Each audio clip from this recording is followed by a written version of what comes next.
that's definitely helped me not only in my life but my relationships with everybody, of like having that like hard line of life at home and then life at work.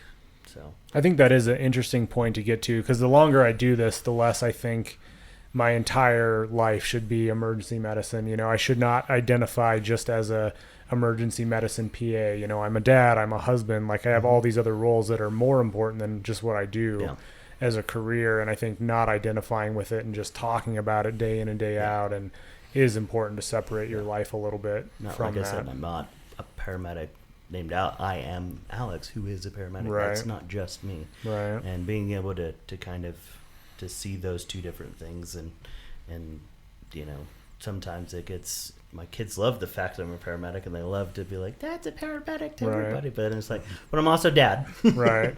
Well, our career is one that it's fun to identify with. Like we save lives, like legitimately, maybe not every shift, you know, maybe not even every month, but you have those cases where you're like, I genuinely saved someone's life today or made a huge difference.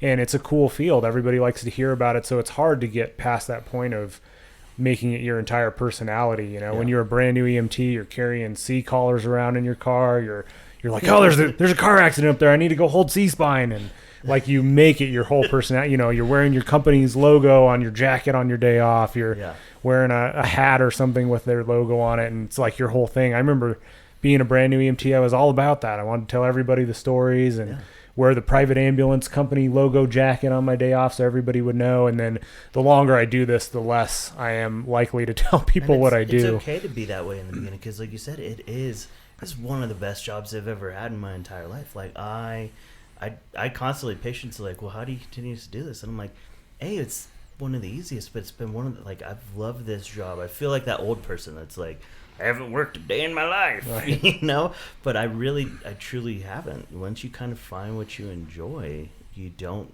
really feel like you work a day in your life. And having that excitement and joy about this job is awesome, but you also need to know where that limit in life is, where you have to pause and say, you know, now it's me time. What do, you know, just even sometimes asking people I work with, like, what do you like to do on your time off? And then they just go, huh. Yeah. What? I study, like, you know, I study the emergency, that big emergency bug. Like, I like rocks off of work. Like, I go find rocks and stuff. Rocks you know? are pretty cool. Rocks